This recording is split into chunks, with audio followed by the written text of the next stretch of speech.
What is up, everybody? Welcome back. NFL Episode 2, Slow Your Roll. I'm joined by Tyler and Nick. Go ahead and say what's up, guys. How you doing?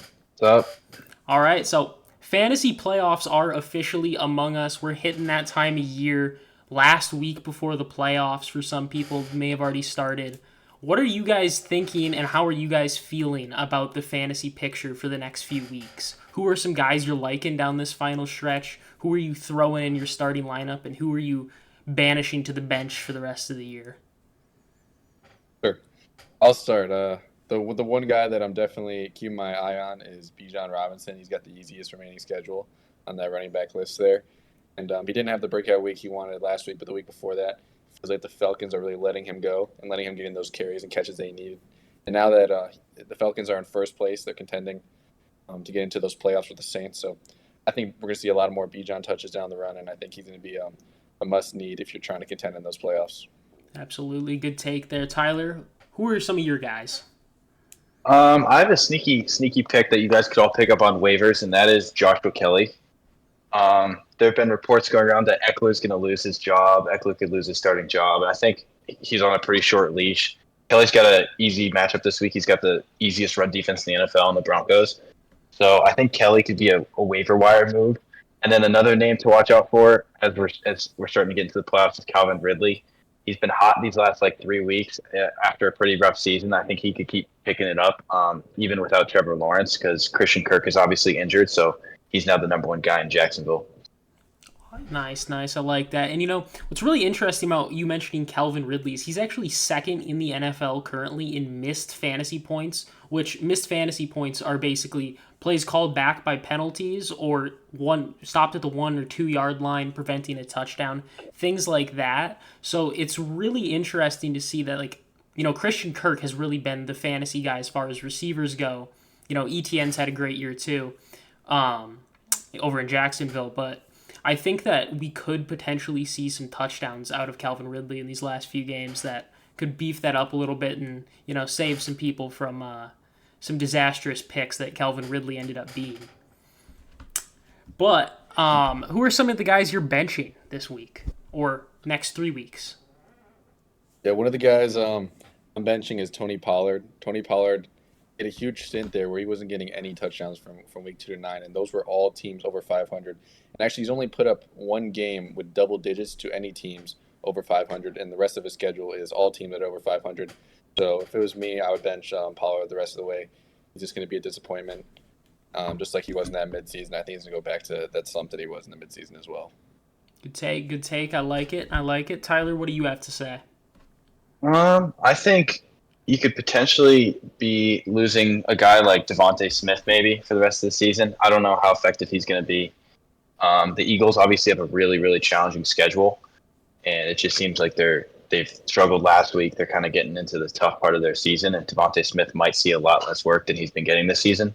And I know he's usually a wide receiver 2, wide receiver 3 in a lot of teams, and so he's not a guy that you're going to plug in your lineup every single week. But if he's a guy on your team, I would say you probably want to bench him. Okay. Good stuff. Where do we want to go next? I'm gonna open the floor. I usually lead this, but I'm gonna open the floor to you guys. Where do we want to go with this? I mean, if you want, we could list maybe get a little top 10 power rankings right now since we're stirring up all Okay. this talk about Yeah.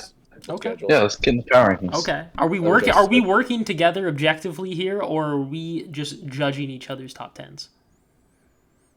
We could try and work together a little bit, try and form something, but we all got to put an argument in for who we think are the top teams. Okay. I'll start. Number 1 for me is the San Francisco 49ers.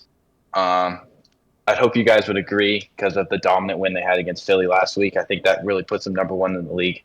They just look so dominant in every single facet of the game.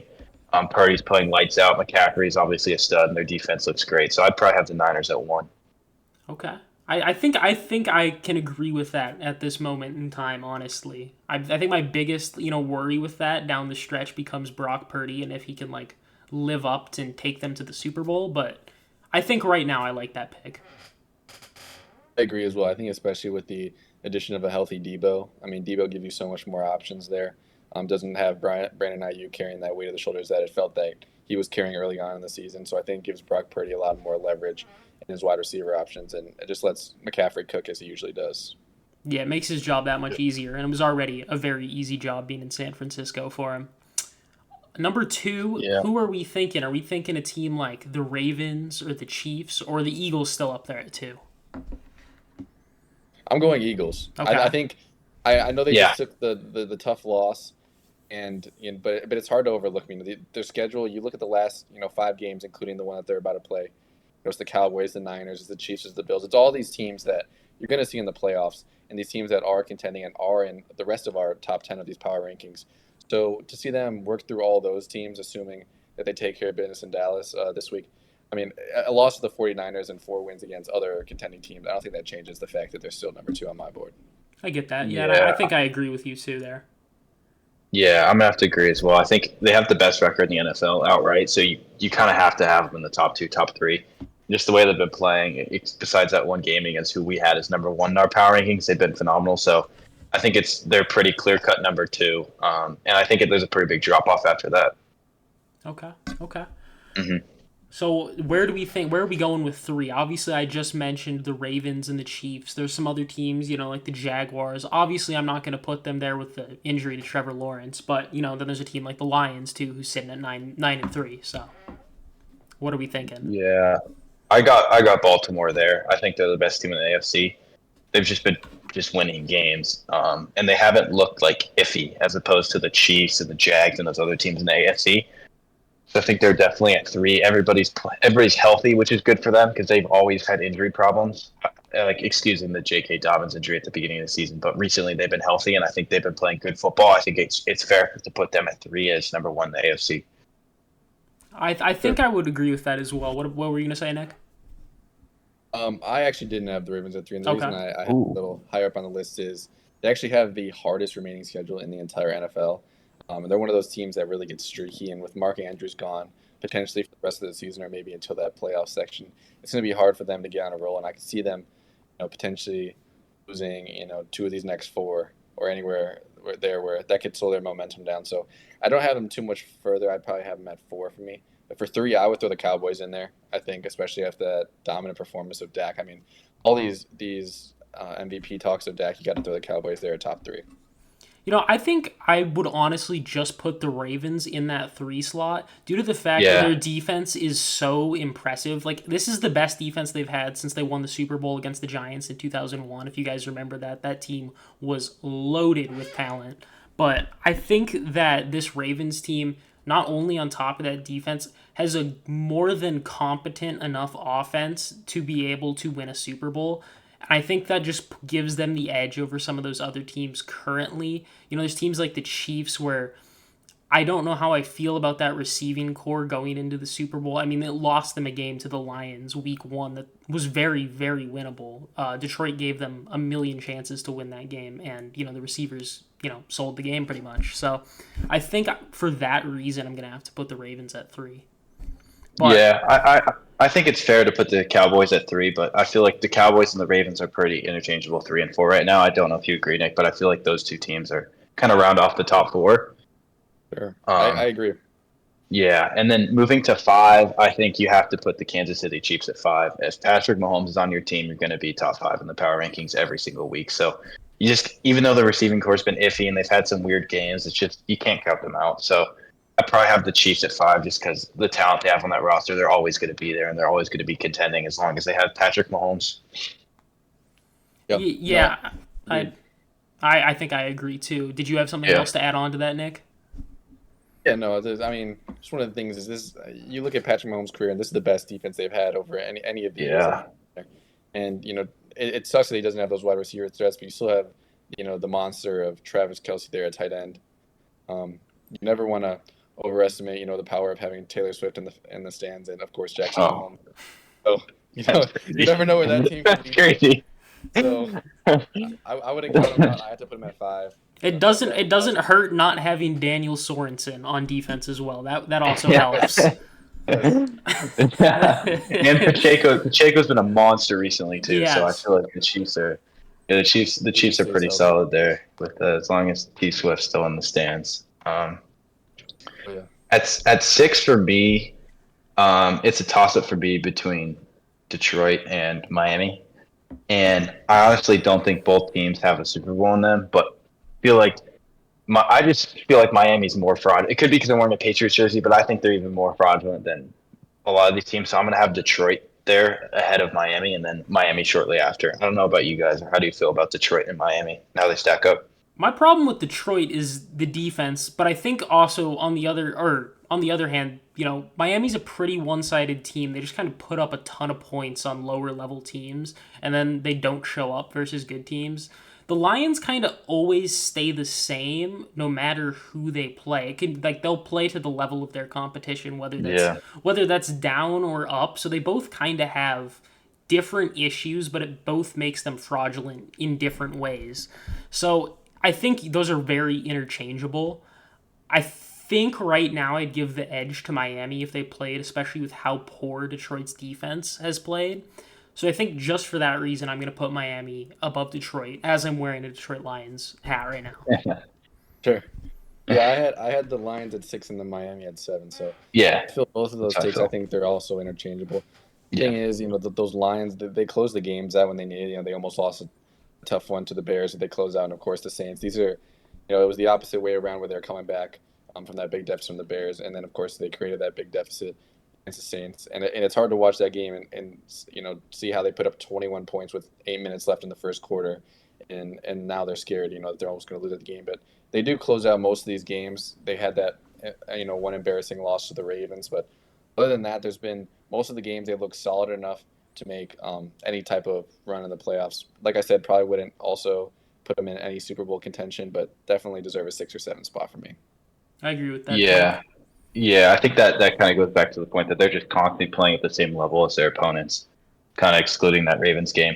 And the Dolphins, they've still yet to beat a team over 500, and now they have the Titans and then the Jets these next 2 weeks. So they just keep getting these easy games. So I can't put them above a team like Detroit until they play like Dallas, or the Ravens or the Bills because they have those teams left in the remaining schedule. I just can't put them above Detroit until they beat a team over 500 because that's who you're going to be playing in the playoffs. So we'll see.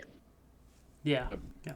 So at this 7 spot here next, we kind of hit a point where there's a drop off in like both Yeah, record and talent level. Where do we go with this? Do we go with like a team that's on a bit of a hot streak? I mean, Denver's really recovered their season like tremendously to a point where they're now in position to get a playoff spot. So, what do you guys think? yeah, it drops off a little bit, but I still think Jacksonville's probably right there just because of record. They've been the best team out of these remaining teams, and I know the injury to Trevor Lawrence hurts, but he probably won't be out for a week or two, and then they'll be right back to where they were. So we'll see how the Jags fare, but as opposed to teams like Cleveland or Indy or Houston or the Steelers, like they're definitely a step ahead of those teams. So I think that puts them next in the power rankings. I'd agree with that. It is tough though to put Jacksonville there right now, because power rankings are, how strong is the team at this current moment in time. I don't know if they're that strong at this current moment. I mean, they still that game with the Bengals was interesting to say the least. I mean, Jake Browning kind of lit them up, which Yeah. is a pretty bad look on top of the fact that your quarterback got hurt. Having Jake Browning drop, 31 points on you. I don't know if I love that for them enough to put them at the 7 spot right now. What do you think, Nick? I agree. I didn't actually even have Jacksonville in my top 10. I think you look at Jacksonville and they have one good win, and that's the Bills. I mean, other than that, these are really, really close games against really, really bad teams. They almost are like the Dolphins for me, where, Tyler mentioned that they're not, who do they beat? Who do they beat? And you want to look at the record and, say that they're so good, the record they have, and even disregarding that injury. But I think we're going to see their true colors when they play, the Browns, the Ravens, the Bucks, and they have some easy games to round that out. But for me, I think the Jaguars are no more than a first round exit. Okay, Okay. So, okay. so who are you putting in there as the next I as had the the next team? Bills. Okay. I Ooh, think the Bills, whatever record they have, they have a tough schedule this year. They're just as scary. I mean, you can't count Josh Allen out. Every game that they play, it's just fought really hard. They're always a team to be feared. I would even put them, on the lower end of, contention. They could always get hot and step up, so I wouldn't put it past them. Okay. Interesting. Because next after that, I would have had the Green Bay Packers. And I know you guys aren't going to like that, Lions and Bears, but Ooh. the Packers have been red hot these last few games. Jordan Love looks unbelievable. I mean, they beat the Chiefs, they beat the Lions, and they beat the Chargers in their last 3 games. So I mean, they're on fire. I think the Packers are definitely getting into that top 10 of the power rankings. Honestly would go with Denver. They've won 5 of their last 6 with wins over the Chiefs and Bills. They also beat the Packers, who you are just mentioned. So and the Browns for that matter by multiple touchdowns, who are in a playoff spot in the AFC. So I think I would 100% in terms of current strength go with the Broncos. It's interesting you said that because I hear what you're saying, Jen, and I see the stats, and it's hard to go against them. But I actually, just as much as it hurts to say, I actually do have the Packers Yeah. over that Okay. hump as well. I Okay. had them at that. Okay. Yeah. Had them in the top 10. More on the lower end, not as high as 8. But it's hard because it's one of those teams where you just have that feeling that that team can make a run in the playoffs. You don't think Denver's doing that really. They're having a nice regular season stint here. They just lost a really close one, but to me, the Packers seem like they can make more of a run in that playoff and more of a run in that end of the regular season than the Broncos would. Yeah, I mean when you're coming off wins against teams we just both put in the top 5, like the Lions and the Chiefs, so like they're red hot right now. I think the Packers got to be getting more attention than they are because Jordan Love also just looks phenomenal. He's been lights out these last few weeks ever since he started getting that criticism. I think that's really a tell as to who he is as a player. He's bounced back and he's been resilient, and I think that's why I'd probably put them ahead of Denver. But it's like Denver's been good. I will say that. I think the criticism the Packers have got honestly has been like at the start of the season was too heavy. I mean, they have the youngest receiving core in NFL history. So I think what they've done in terms of offensive output lately is like unprecedented for, Jordan Love in his first year fully starting. I do honestly like I know I picked the Broncos, and I'm a Lions fan, but I absolutely respect what the Packers have going on right now. And I think if they Yeah. played the Lions again tomorrow, they would win again. So Yeah, the only concern I have about the Packers going into playoff time is when it gets cold, you get in those games, you have to be able to run the football. And AJ Dillon's been poor, and Aaron Jones has been inconsistent in and out, not playing. So they got to get their run game situated if they want to have any chance of making a little bit of a run here in the playoffs. yeah, I don't think leaning on a super young receiving core and a first year starting quarterback will like correlate to a strong playoff run. But Yeah, they right now are one of the better teams in the NFL. I think that's what we can say about that. So yeah, for I sure. think They went through their hard stint as well. I mean, the next Yeah. 5 games they have coming up, they have the Vikings, Panthers, Bears, Giants, and then the Buccaneers. I mean, those are got to Yeah, be at least yeah. 3 or 4 wins out of those at least. yeah, That puts them easily in the playoffs, knocking the Vikings out, who I think are going to tank the rest of the season. So I think the North is just up for grabs at this point. The Lions have too many wins, but I mean, I think the Packers are going to be right there, maybe even a game behind winning that wild card spot with ease.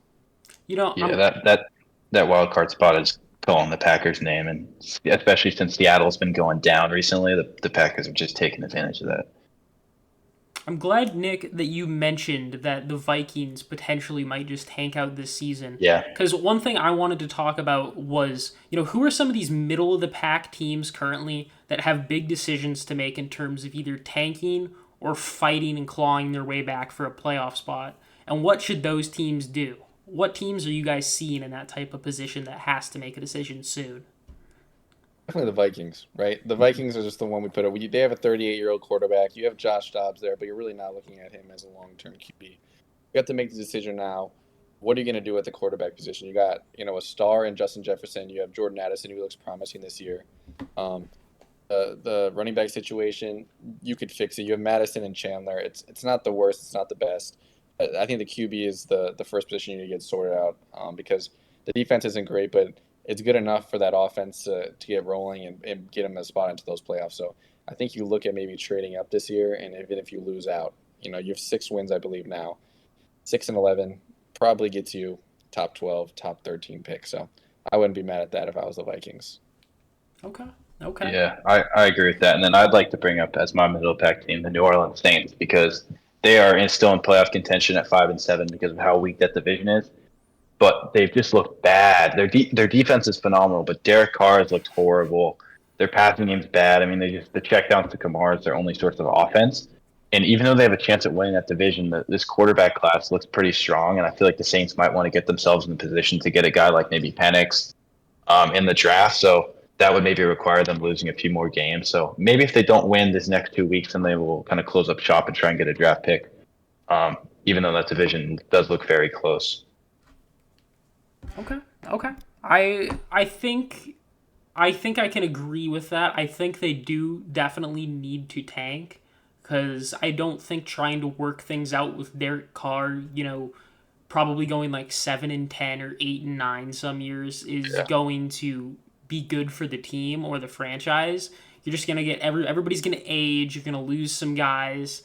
It's just not, Yeah. and you're not gonna be getting good draft picks either. So I think they're at a time where they really need to just look in the mirror and be like, this isn't gonna work. It's time to go a different route with this. Yeah, there's been just a lot of mediocrity over there these last few years, and they haven't had like a young quarterback to look at. They've signed guys like Jameis Winston. They've tried out Taysom Hill at quarterback, and now they're trying Derek Carr. So I feel like they want a fresh young face to look at. That would be exciting in New Orleans, and that would require them not making a playoff push and maybe losing a few more of these games to get themselves in position to get a guy like I mentioned earlier, like Michael Penix, because I feel like Drake May's a little bit out of reach for them. Okay. Okay. How Yeah. do we feel about Seattle? They're 6-6 right now, third in the NFC West, sat right behind the Rams. What do we think they need to do? I think that either the Rams or Seattle, one of them has to make a choice because they're both not going to make the playoffs, and the 9-3 Niners are it's too far to catch for that first place. You make that wild card, you probably have to win at least three of the next five. So I don't think either of those teams are for sure capable of that. I think definitely Seattle more than the Rams, but I don't think the Rams, I don't think Seattle would be looking at a tank situation at this point. I think Geno's solid enough to get you in that wild card spot. I actually estimate that they will get that wild card spot. I think the better team to look at would be the Rams, especially with Cooper Cup just not showing up like he should. Luka's there now. You got Kyron, who's an absolute stud. You got some of these offensive weapons, but it seems that the defense is not there to complement it, and neither is the O line. So I'll see where that goes for there, and I think they should probably look on the tanking side of it. Okay, so you're thinking Rams need to tank and Seahawks need to make Yeah. that Well, push. Yeah. Okay, okay, Tyler, do you concur? so the interesting thing about Seattle is their next two games are the 49ers and the Eagles. And those were the teams that we just had at 1 and 2 in our power rankings. So I think they need to really push through those next two games and then assess where they are. If they end up losing both of those and they find themselves at 6 and 8, 6-8, yeah. that's a little bit that would be a little bit tricky. But if they can squeak out a win against the Niners or the Eagles, then they should really make that wild card push. So I think it's too early to assess their situation because they have these next two really hard games. So in 2 weeks, I'd like to come back to Seattle. Okay. But regarding the Rams, I think they're just in need of a little bit of a reload. They haven't had their like first round picks in years, you know what I mean? And they have these young guys that look good and their older guys look bad. So I think that is kind of tell that they need to kind of slow things down and get a good draft pick this year. Okay. Okay. I Yeah. I think that makes sense to me. So moving on, what about a team like Cincinnati? They just suffered a season-ending injury to Joe Burrow. Jake Browning has taken over the offense. That is a talented team. They got guys like Jamar Chase, Joe Mixon, Tyler Boyd, T. Higgins. I could go on, but point is, it's a talented team with a questionable quarterback at the helm, sitting at 6-6, dead last in their division, but definitely still a playoff hopeful. Yeah, so here's the thing about like Jake Browning. He has been phenomenal these past two games, right? Like blown away any expectations he had being a backup quarterback. But I think that's part of the reason because that is no teams have film on him. He's like I don't know if he's ever played in the NFL before, so there's no homework to be had on Jake Browning. I think that's part of the reason why he's starting off so hot. And I would put my money on the fact that it will slow down as the season goes on. And I don't think the Bengals will be able to contend without your franchise superstar quarterback. So, especially being last in the division, I think the Bengals are kind of out of it, even though they look fun these last 2 weeks with Browning in there. Okay. Okay. I think it's promising, and it's a great story for Browning, but I don't think any Bengals team really wanted to win that last game. It didn't really make sense. They're still in last place. They're not going to have a chance to contend. It's not one of these teams where the quarterback can maybe come back if they make a deep run. Burrow's done. Burrow's sitting on the sidelines, and the Bengals, you could tell by the whole team they clearly still want to win. But that's a team that maybe you just take this year as a loss, get a mid tier first round draft pick, a good defensive player, an O lineman, and you get back and start again next season. Okay. Okay. I like those takes, honestly. I mean, I think that Cincinnati definitely can't contend for a Super Bowl without Burrow. So at this point, it's kind of like, what's the point in trying when we could, get another player to support next year's playoff run? So I Yeah, really, I think it's a, reset, reload type of situation going into this offseason for them. Definitely, yeah. All right. What did we want to hit up next? How about the Jets quarterback situation? They tried out Tim Boyle, who we're not quite sure how he got that job. I think Yeah. everybody's wondering that.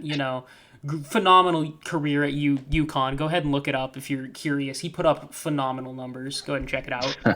But then there was this Zach Wilson story that kind of dropped. It was like, yeah, he doesn't really want to play, and I think that everybody was kind of like, what? What does that mean? What do you guys make of all of that, situation happening in New York? Well, with Zach Wilson, it's just I kind of see where he's coming from in the fact that he was. I mean, they disrespected him by playing Boyle over him. Like that was incredibly disrespectful to Zach Wilson, even though he hasn't been good to put a guy like that in there. But also, I just if that report was true that Zach Wilson was a little bit reluctant to come back and play for the Jets, I think that's a horrible look on him because football's a business. He knows he's been playing bad, and he knows he was like subject to be replaced, and now he's given the opportunity to come back, and that doesn't. Not a lot of players get that opportunity. So I think Zach Wilson doesn't really need to cry about that and bitch about that. He just needs to take his opportunity and go play football. That's just my opinion. yeah, I Yeah, understand how his feelings might have been hurt. I mean, but that's part of the job. I mean, you look at the Jets, and it doesn't seem that they're in a good situation. Anyway, I feel like I can go to the local bodega and probably find a better guy to run quarterback for them. I mean, it's honestly very disappointing at this point.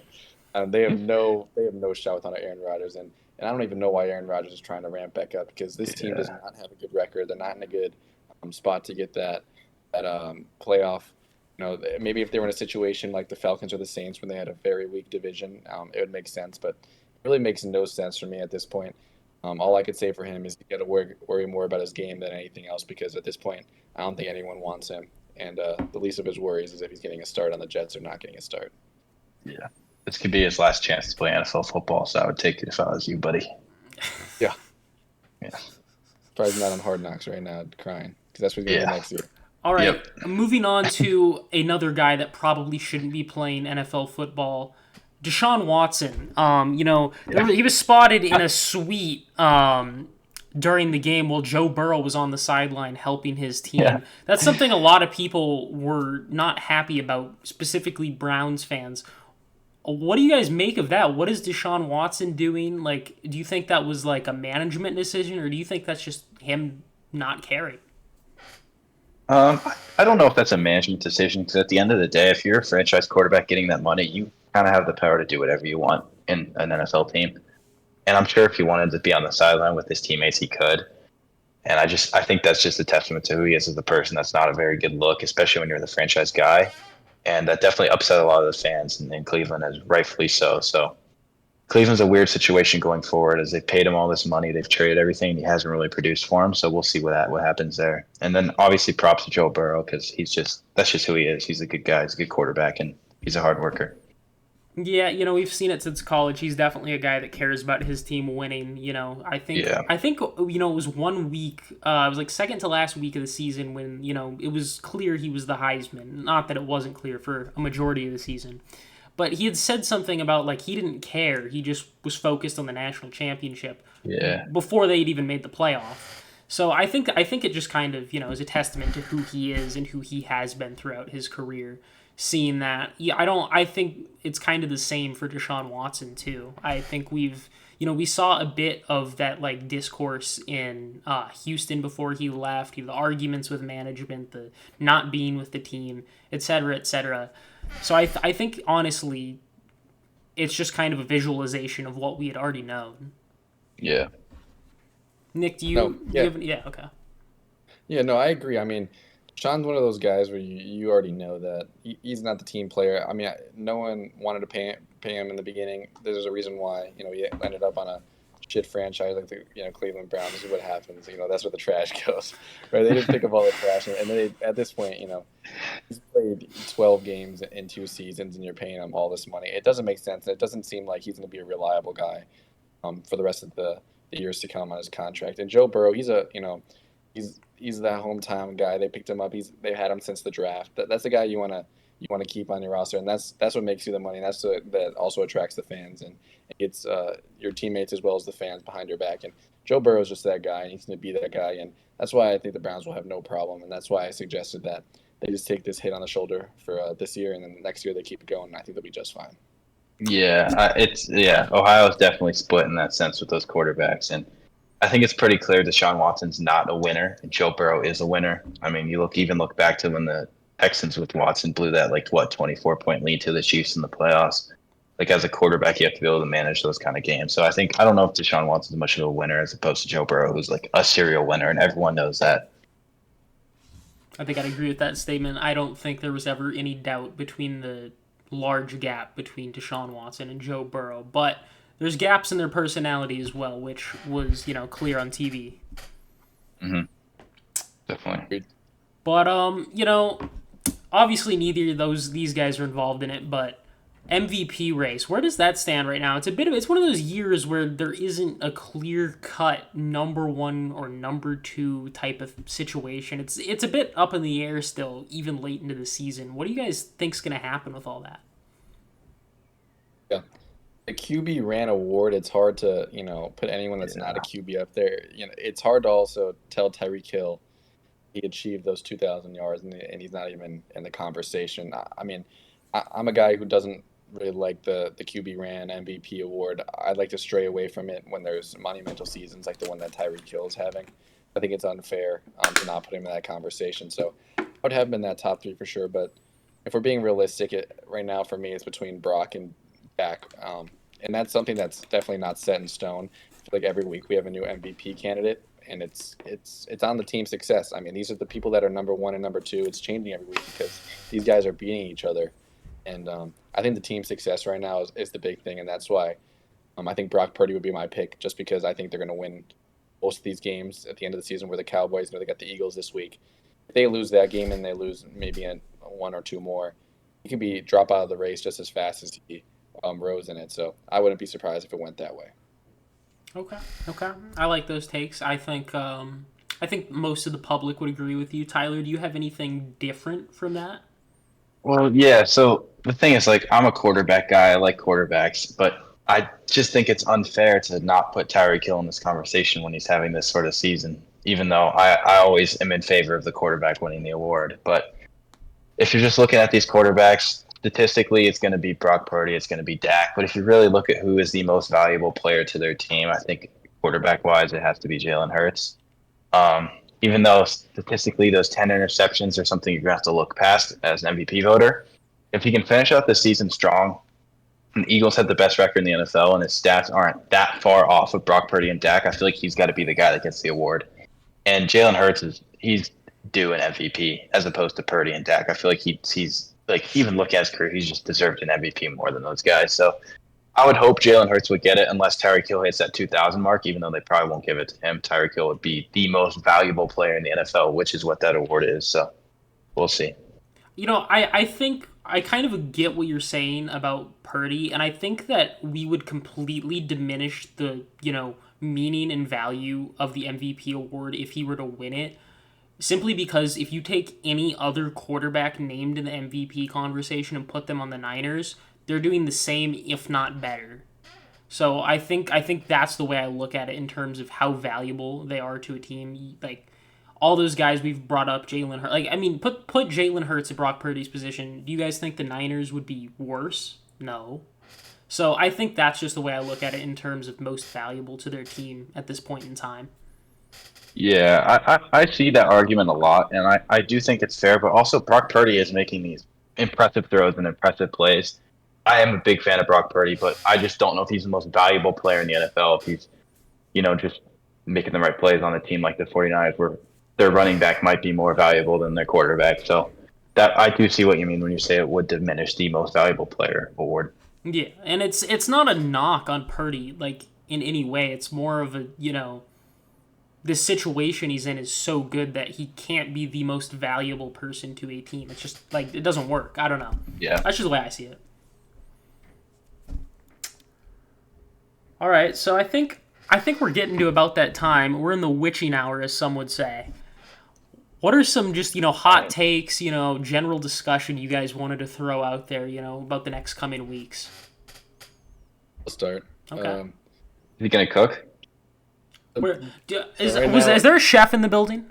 Are you gonna cook? And let me put this on real quick. Show you all He's this. gonna cook. I'm actually a chef because the Chicago Bears are beating the Detroit Lions this week at Soldier Field. Oh, I can put all my money on that. Justin Fields gonna probably throw for 250, run for 100. Here we Tear up the go. Lions like we usually do. Like he's gonna finish business like he should have done last time. It's really disappointing to see that we lost that game to the Lions. You gonna break out that little dance he did at the end of the fourth quarter there again? He'll show you the moves. He'll give him in the locker room this time. Though, Oh, because the yeah. game will happy. But this is gonna be the time. The Lions have been talking for a while. I think they get stuffed. I think it's done. I don't think Amon-Ra is gonna have the game people think he's gonna have. I don't think the defense is gonna hold up. And I think it's time for Justin to show why he's gonna be our QB next year. And that's why we need Marvin and we don't need Caleb. Okay. I'm gonna reserve my comments to myself about that one. Tyler, what do you have to say? I'm gonna take a shot in the dark here. And as a Patriots fan, all of us are rooting for this weekend. I think the Carolina Panthers are gonna upset the New Orleans Saints and end the Saints' playoff hopes. It's just they got to get another win in Carolina, and this is their best chance to do it. And I think they're aware of that. Also, with the new head coach, right? Reich's gone, so maybe there's a little bit more motivation there in Carolina. So we'll see what they can do against a very, very struggling Saints team. So that's a game to look at. I'm sure all 15 people watching that game will love to see that major upset. That'll be a great time. Carolina fans, you guys got something to look forward to. Happy for you guys if Tyler's prediction pans out.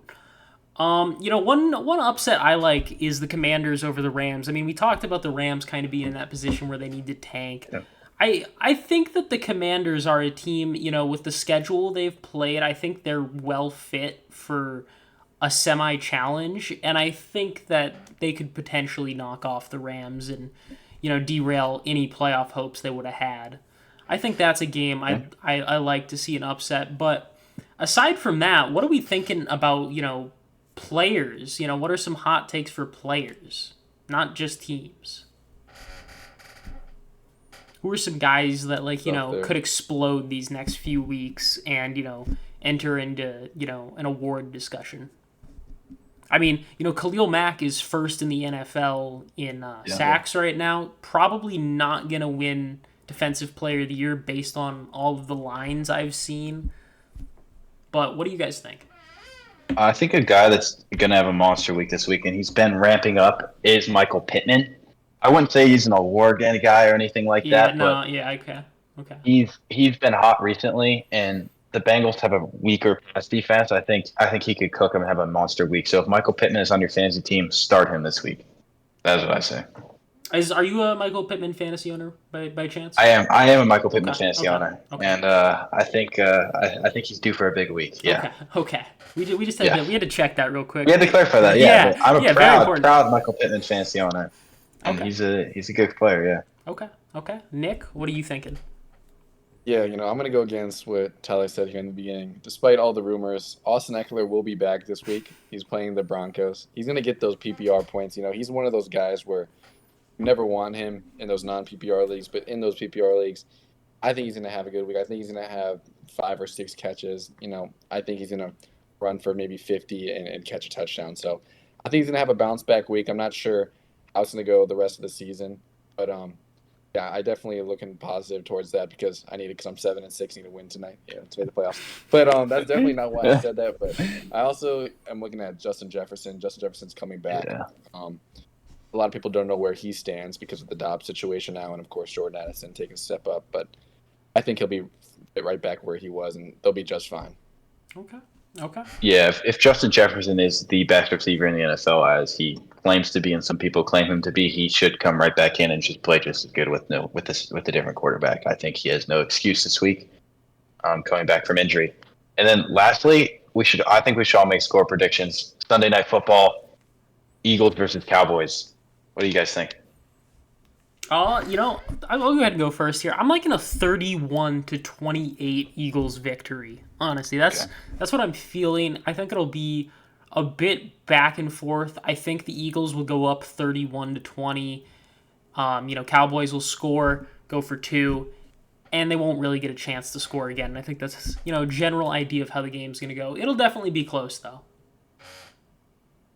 Yeah, it's hard because you want to say the Eagles, but the Cowboys are at home. That's one of those teams where it Jerry's throws you world. off. I think it'd be really easy to say Eagles if they were at home, but Cowboys, it's a huge new aspect. But I still can't take a loss here. I'm going with the Eagles, and probably gonna give them a 10-point edge. I'll probably go somewhere in 35-25 range. I think it's going to be a high-scoring game as well. The Eagles give up their secondary is absolutely awful, so I think CD's going to have himself a day. But Yeah. we'll see how that happens. I think the Eagles will create some turnovers and they'll win that game. Okay. Yes, CD's definitely going to be a monster. I'm going to go 38-27 Philly. I think they're going to go in the Jerry's world, get the job done, and solidify themselves as the best team in the division, the best team in the NFC, and maybe the best team in the NFL. So that's definitely the most exciting game. And finally, we have a good primetime game, Philly versus Dallas, right? Yep. There you go. I'm still going to bet the under though. I think everybody should go ahead and do that, regardless of what we think. Go ahead and take the under. Going off of those primetime games, I think it's important to notice that a lot of these teams have been focusing on offense and defense, but I think primetime has been focusing on special teams. By special teams, I mean Pittsburgh and New England. So that's the take I've had recently. Yep. But, yeah. Okay. And we also got a double header on Monday night, which I think is the worst invention in NFL history. Yeah, but we've got one nonetheless. 2 horrible matchups. What do we think of those? Titans, Dolphins, and Giants, Packers. Will we get any interesting moments out of these games? I mean, with the Dolphins, you're always going to get interesting moments. So that'll be at least a fun game to watch for the first quarter, and then see how Will Levis fares against that team. I think the Dolphins will handle them. Packers, Giants should be interesting too. I got my boy Tommy against my Italian brother against the Packers, so we'll see how that goes. But I think the favorites are going to win that night. I think it'll be a pretty boring Monday night, even though there's 2 games. Yeah, all 6 of those Giants points will be very exciting, ladies and gentlemen. Yeah. But we're about at that time, guys. We're going to wrap it up here. I just want to say thank you guys for joining me today on this episode, and thank you everybody for tuning in. I would like you to, point out our socials here. Top of the screen. Go ahead and check them out, guys. We've been real active over on the Twitter, or X, my bad. But go check those out. Subscribe. We'll have a college football video coming out soon. We got the CFP all set. No controversy there. Nothing to talk about. Yeah. So we'll get into that. Oh, okay. We'll save that. All right. Peace out, everybody.